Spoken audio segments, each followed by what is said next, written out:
it's 5-on-5, so we have 5 guys, and each one plays position. We have a point guard, a shooting guard, so it's teamwork. So, and it's strategy. So, a lot of strategy and teamwork. It's like that. I mean, but the thing we've learned in the last 5 years, we really prioritize personalities and people who can get along with each other, and ability to like be a part of the team. I ask every one of them, did you play sports in high school or any other like organized thing? Because so many of these guys, like all they've ever done, or women too. There's women in the league too. Yeah, but so many of them, all they've ever done is sat alone in their bedroom and played a video game. And they're not used to sitting here. Especially like we practice 7 days a week, so you're in this room with this small room 7 days a week, 5 hours a day with these people. So hey, come on. So there's 5 that play, but I'm like a team. The first few years there was a 6-man, so we had an extra person, and you could substitute in and out. And then last year they went down to 5 per team, because like honestly, like there was like a whole year we didn't play our 6-man the whole year. We just didn't need to, and that it's really hard for that person just to come to a new town. You get paid, but you just sit around and do nothing for 6 months. So this year was fun. I'm the coach and the general manager. Okay. Although this year one of our main players is retiring. He's been in the league for the whole time, and so I'm hiring him as the coach to give him this is the next step for him. And I was like, get your foot in the door here, learn how this organization works, and figure out other ways we can use you. Don't let him fool you. He's a rock star. He does a lot. So what happened to the wrestling ring? So there was a wrestling ring here. We built the thing. It used to be this room and that room back there. It was like a big room. And when we first built it, we were like, what do we do? Like, how can we make it cool and different in Memphis? And actually, our team president, Jason Wexler, texted me one night at midnight with a sketch that he had drawn. He was like, what if we did a wrestling ring? It's competition, right? That's what video games are. So if you want to compete, you got to climb in the ring. The problem was, it was a great idea.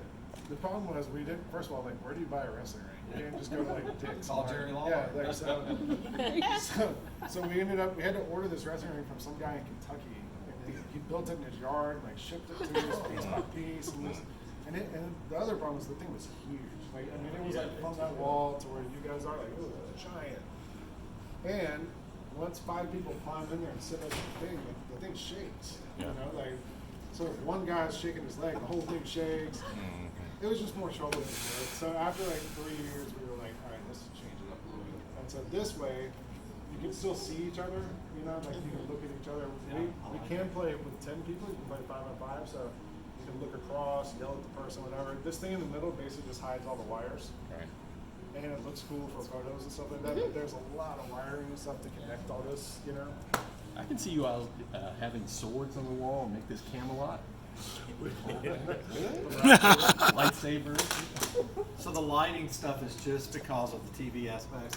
Mostly, yeah. I mean, we want it to be. I also like a big thing for me when we built this out was let's make it memorable. Let's make it, something that people like yourself want to come in and see. Like if your students come in here, they're like, oh wow, like it looks different. Like a lot of the other teams just put 5 computers in a closet basically. So we wanted it to be experiential and memorable and cool and different and all that. Our kids still talk about it. Yeah. They talk about the wrestling ring. They talk about how they got to sit and play where actual professional gamers play. Yeah. And team members, Grizzlies. Yeah, so the Grizzlies players come up here and play. We had a couple of years ago we brought like a bunch of them up here and they played against my guys and my guys just destroyed them. That's what they do. I was like, look, if we played on the court, I was like, if we were on the court, it'd be the opposite. But we've had them up here to play a few times. Professional wrestlers? Yeah, we've had wrestlers come up here. Whenever WWE's in town, they'll all come up here. I mean, so many of those, like, on the bands who do shows here, like, so many of them, they're on their tour bus all the time. The wrestlers the same, so, like, they play games. They're all gamers. And so when they get here, they're like, oh, we don't have to play on Wi-Fi. We can play, like, plugged in. And, like, this is something that they kind of want to do. When WWE was here, like, 2 years ago, and they came up here and they hung out for, like, 5 hours, all these wrestlers. They didn't want to leave. They were just, like, hanging out, sitting down. They were like, all right, cool. And they played with us. Yeah. So, What time do you play in the seat? So normally we practice, these guys are all 18 to 25 years old, so like I don't try to get in here at 8. So my normal thing is I try to keep it. I've also learned like being in here too long is sort of counterproductive after a while. So I have them get here around 12. We practice from 1 to 3. We do like blocks against other teams. So like we'll scrimmage from 1 to 3 against one team. We'll scrimmage 3 to 5 against another team, and then usually that's it. I'll have them. Sometimes they'll on their own come back here, hang out at night. They have a badge. They get in here 24/7. So they come at night and do stuff on their own. But like I'm usually with them from noon to 5 every day. I mean I'm as much a coach as I am a parent to all of them. You know, and I mean that probably being a parent has probably prepared me for this more than any other thing I've done in my life. So and a lot of them have never been away from home or have never done that kind of stuff before. So a lot of I cook dinner for them a couple times a month, things like that. So Did he get he's looking at me? no, but like it's funny. Like some guys have been on my team 1 year, and since then, like I've been a job reference for them. I've been, things like they'll call me. I don't know what to do next, and I'm like, all right, well, let's talk about this. So you have to do a lot of that, I think, in this. And you guys all know this. Like, kind of the more comfortable they feel, the better they're going to perform, right? So it's a lot of that too. So the one who's retiring, that's going to be the coach. How old is he? He's 27. He's kind of older. I mean, his story is interesting too. He was he's from Toronto. His family immigrated from Sudan to Toronto, and he was an incredible video game player. But he couldn't afford to go to college. He wanted to be a lawyer. He couldn't afford it. He was working for the Toronto school board, like as a custodian, carrying tables and stuff. The league comes out. He gets announced. He makes the pool of 100 players. We draft him. The first season, he set the record for the most points in a game. He scored 84 points in a game. His name is Authentic African, the Sudan thing. But he's been on our team all 5 years. And then, like, at the end of last year, he was like, man, I think I'm done. I don't really know what I'm going to do next. And I was like, look, you're a good person. We all love you here. Like, you know how this organization works. So let's keep you around. So we figured out a way to keep him. So, and he's one of those that I feel like as much of a parent to him as I do to my own son in some ways. So, Tell us about the hardware. so the first 2 years, the league was played on PCs. So Alienware, Dell had a deal with us. So all these Alienware computers, and the monitors were part of that deal also. So the first 2 years it was on it. The good thing about that is, so half the people, the kids game, half of them are on PlayStation, half on Xbox. It's sort of like the Crips and the Bloods. Like they don't get along. This one thinks they're better. This one thinks they're better. The good thing about PCs is you can plug your USB, so like any controller works. So the guys who play PlayStation can do it. In the years since, the downside of that was that the game is primarily a console game, 2K, so they mostly developed it for PlayStation or Xbox. And they had some issues like porting it to make it just for Steam and other things. So in the years since, Sony and the NBA became partners on the deal. So now it's a PlayStation 5 league, basically. And apparently, I'm not the biggest tech person, but apparently the PS5s, like our tech IT guys were like, those things are better than more powerful CPU than the Alienwares. So now we're all on PS5s. And those are still kind of hard to get. Even with the league being partners with Sony, like they said we'll send you 6 of them, and I was like, I'll pay for a couple more, and they're like, no, we don't have them. So I had to buy 2 on StockX just to have extra ones here in case one broke. But yeah, so those are, and I think the game it was a 30 frame rate game, and I think now it's finally up to 60. So we might have to update these monitors at some point, but. It's for the most part and these guys play PlayStation. When we get done practicing 2K, they'll go eat dinner, come back and play Call of Duty or something else. They're all like PlayStation guys mostly. So Did they bring their own hardware? Or they just use some of them bring controllers. We had one that came with each one, and they go through them. Like they wear them out because you're on it all day long. So like a lot of times the thumbstick will kind of wear down, or you can drift on it. So I usually order a couple extra at some point. And they got those new ones coming out with the back pedals. Yeah, Next week, I think. those are really only for the shooting games. Like for Right. for these, like it doesn't. Yeah, because they're not really- clicking sticks as much. Yeah, these it's more like movement, positioning, Right. and then you shoot and Yeah. there's a button. But having the quick things doesn't really. They don't use them that much. They all use those on Call of Duty. There was some Xbox controller that used to be around that you could basically cheat on for 2K that everyone found out about. It was called a Zen, but then those quickly got like ruled out. So you can't use the Zen anymore. It made it easier to shoot.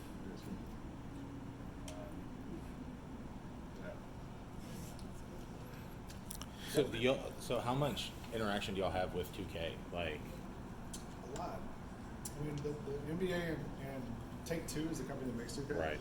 So the NBA and Take-Two are basically 50-50 partners in the Right. league. So, like, they make this whole game mode just for us. Mhm. And I think this year is the first year, if you play 2K, there's a thing called the City where you can walk around and, like, it's like a virtual city. There's a NBA 2K League store this year, like its own building, and you can walk in and you can buy Grizz gaming gear and stuff like that. And then like they'll have some of the guys fly out to test the game like 6 months before it comes out next year's game. You know, so and actually one of the guys on the Pacers team just retired, and he had a computer engineering degree, and he just got hired by 2K to like be a full-time person there. So. Part of the other thing with us is, and I think this is different than some other esports, is like, so the NBA was like, all right, you know, esports has always been like this hot idea. What do you do? How do you make money on it? So the NBA was like, all right, well, we can sell partnerships against it. So like Champion is this shirt, right? So like Champion's the official outfitter of the 2K League. New Era does all the hats. Sony does the things. And then the teams themselves can sell deals against it too. Season 1, we had the Navy was like our big U.S. America's Navy was our partner. So like our jerseys had a patch for the Navy on it. And this year we have a new thing. Actually, Lamont's on our partnerships team. Big River Steel. Yeah, U.S. Steel. U.S. Steel. Which I didn't even realize that there's this whole thing not far from here. Right? Yeah, it's like it's in Osceola, Arkansas, and everybody talks about Blue Oval and the $6 billion investment they're making over there. In Osceola, Arkansas, U.S. Steel is making a $5 billion investment in Osceola. And one of their key things is just trying to get their brand out there, but also get in front of people who are interested in science, technology, etc. So it's kind of two parts. One, partnership. Give you a quick view, like Lang was saying. You know, when we first went into the meetings when 2K started out, NBA 2K, we go in and people look at you all weird. They know the Grizzlies, know the NBA, but then we start talking about video games and all this, they're like, have this dumb look in their face, like, what are you talking to me? And the funniest thing always was they would call me the next day. Didn't matter what, it was like, I get it now, this is what my kids are doing in their rooms. They said, I talked to you, and they said I was an idiot because I didn't realize what you were talking about. And that's how the U.S. Navy got involved originally. They were having a challenge as the Navy and the military. They always did traditional media. So they spend millions and millions of dollars trying to get in front of young folks, et cetera, that's out there. Well, kids don't watch TV anymore. They play video games. And so this was an opportunity to test something out that they utilized us for. And people might know that out of the naval base handles all their marketing for the United States Navy. And the other thing people don't realize is those joysticks and controllers are also the same controllers that they use out in Las Vegas flying drones all over the world. So the business idea was we can get our brand in front of people that are into this and they look for that post-secondary career, et cetera, then they already are familiar with that and that might be something of interest to them. And that's kind of how brands started getting involved with it, and that's also, you know, just the evolution of it because people before really didn't know, like, look at it, like, why would a Coca-Cola or why would all these brands be associated with it? The reason is because the younger generation is the next generation. And if you don't have a brand in front of them, you're going to lose out, and someone else is going to be able to attach. And so, kind of when Lane brought this up, it was we did a deal with U.S. Steel, and they were like, "Hey, can we do anything with your Grizz gaming, with eSports, et cetera?" Because they know that these kids, their next thing they're going to be doing is going to college, studying STEM, et cetera. So that was very interesting. That's why I came up here, because we have an opportunity that we want to present to you guys that they have ownership of the practice squad. So these are individuals that can come and play against our gamers. So we thought would be a unique thing is maybe you take that back to your school, your institution, and just say, hey kids, why don't you create your own competition? Yeah, he screams a lot of times. Take that and maybe do your own little competition amongst your school, and then whoever is the best male or female within that can come out here and try out to play against our gamers on the practice squad. And so that would be maybe 2 or 3 times they can come inside and play for it. But what that does for you guys, for a brand, elevates the awareness about what you guys are doing within your schools. Cool factor, which all the kids are like, how do I get involved with that in future years, et cetera, and then start building up something in this marketplace for kids that are into it, which we know that more kids are into that than actually going out and court playing a basketball. Right. I go home and my daughter's gonna be upstairs playing something when I get home. So that's kind of what I wanted to talk to you guys about. Saying, hey, we've got an opportunity. If you want to take advantage of it, We're in. just let Lane Being know. an eSports person. We don't really want to say, hey, run it a one-on-one tournament, run it on 5, whatever you guys see fit. And I'll work with Lane trying to get with you, create a format. And then the only thing we would really say is take pictures of that, because then what we'll do, we'll take that picture and post it on our website, let everybody know, hey, these are the schools that are participating. What's going to happen from that is more schools are probably going to want to do it. And then the top performers, get them a gift bag, get them something saying, hey, congratulations, and then bring him or her inside a FedEx Forum here to practice against our real gamers once they get into town, maybe 2 or 3 times a year out there. So, Oh, that sounds good. Mix us in curriculum, eSports, and career, college and career. All that at trifecta. Community ties, so they see what's going on after high school, that this is here. Right. A lot of them don't even realize this is, what's going on here. so overall, it's opportunity. I've spoken to a lot of different like high school groups or whatever, and I always tell them, like, like the other thing is, if you want a career in esports, you don't have to be good at video games. Like, I'm not that good at the game, but I have this job in esports. We have a person who sells partnerships against esports. We have social media people. We have IT people. PR people. There's all these different jobs around it. That if you want to work in Broadcast video media. games, broadcast. There's all these different ways you can get involved without actually having to be good at the game. But yeah, we had this meeting 3 hours ago about U.S. Steel and this deal, and that we were like, I was like, actually, I have some people coming in today. We should talk to them about, if they want to get involved. There's an easy way to have the kids involved. I'll get all the contacts from you guys later.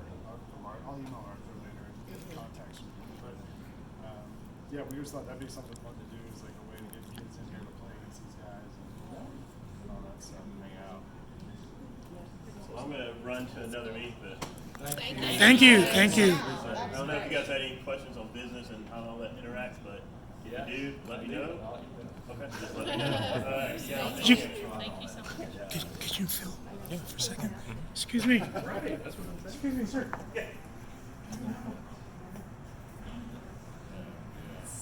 So what are you, when the league's not going on, So what else did you like do 6 for months the other of 6 months yeah, of the year? like that basically.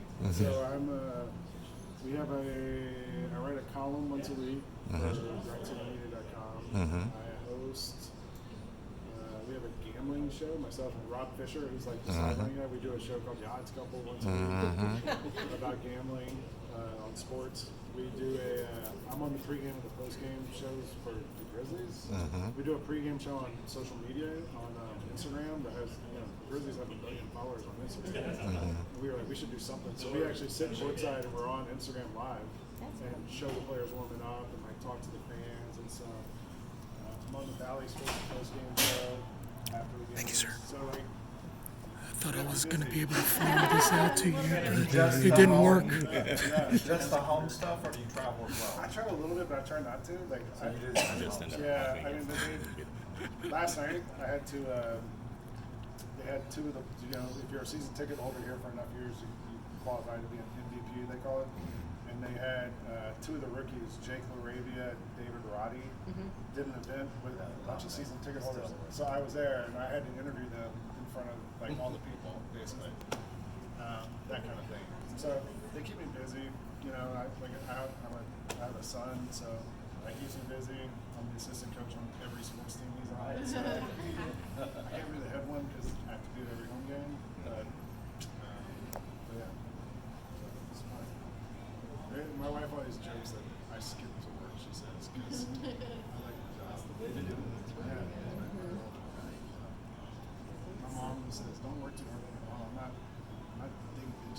I'm watching people play video games.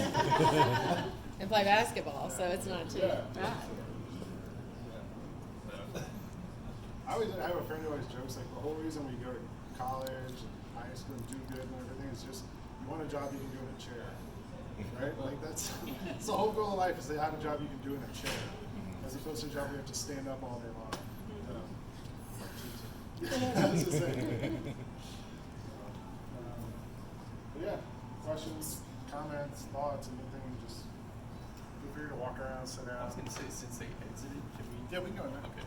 We go in there in a second. And that's your area over there? That's where I sit, right there. Nice. I was an editor at Slam magazine, the basketball magazine, for 12 years as the executive editor, and then left and went to New York Times and then GQ and then NBHC. So there's lots of pictures. I mostly put those up just to impress the guys on my team. When they get there. Street cred. Yeah.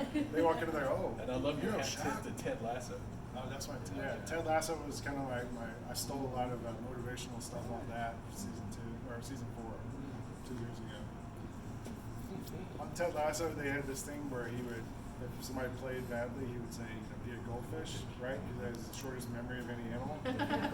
And so I printed out a picture of a goldfish, and whenever somebody was having a tough day or whatever, I put the goldfish. And then one of the guys was like, hey, he pulled me aside, he's like, I don't think you should do that because if you get the goldfish, that just means you're playing terrible. And I was like, you know what, you're right. Make sure you're doing goldfish. Yeah, I want to see this. Just walk around. Let's get a picture I know. before we. Do you Yeah, have like sure. a video of what it looks like when they're playing? Yeah. Or is there a I was place where trying you to can go think. online and look? I can send the link. I'll send the link Yeah. right there. You can send it to you guys. Like all our games are on Twitch and on YouTube.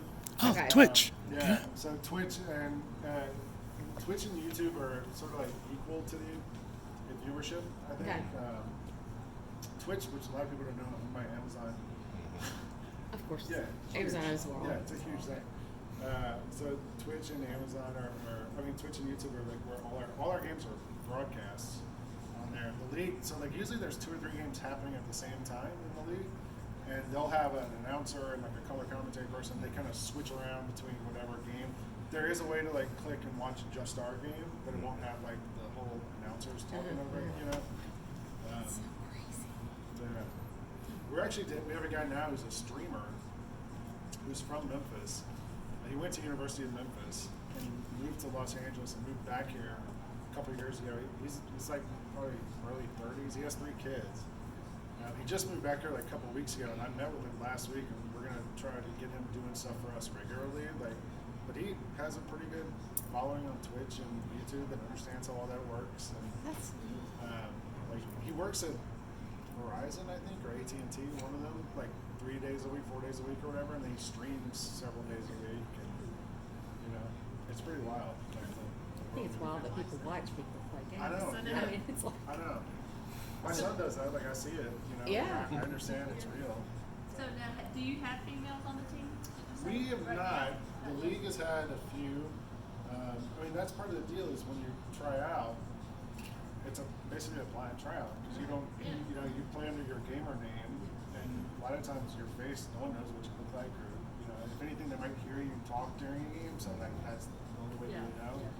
And the league's actually been really sort of proactive. They have a whole thing called Women in Gaming, and they've been trying to like help more women develop their skills to make it to the league. So like a couple of months ago, we did a thing one night where I coached a team virtually. Like I was on Discord with them, and they were all on there, and we played against other teams. They had some like the all-stars from the league play against some of these women, and a lot of times it's still like 18-year-olds, 19-year-olds put these teams together, and they can still be misogynistic and stuff like that. So like, it's a way to give them a chance to give a lot of these women in the community a chance to play against the best players and kind of know that they can do it, basically. Yeah. So, it's just, Zip Chair is one of our partners. These chairs, so like, they actually, there was a company out of New York who was originally a home theater company. And they would make all this home theater stuff, and then when they saw eSports starting to become something, they sort of pivoted. They do both now. So So like all those couches and stuff, that's all their home furniture stuff. And then now they make gaming chairs. So it's actually it's zip because this middle panel zips in and out. Oh, yeah. So they can print up a middle panel basically. You can unzip it and it would just be plain or whatever. But it looks pretty good. So, but they came to us, and part of the reason the Grizzlies had me was because of my content background. So like part of the deal was we had to make 5 videos. So I was like, well, it's a chair, right? Let's do the hot seats. So we have a video of the chair, and the guy sits down, and we like ask him, he's a hot dog sandwich and stuff like that. Like make funny videos and that. And that's cool. I think it's These chairs are like super comfortable. They really are. Because like if you got to sit in a chair all day, like it's not bad. Has a good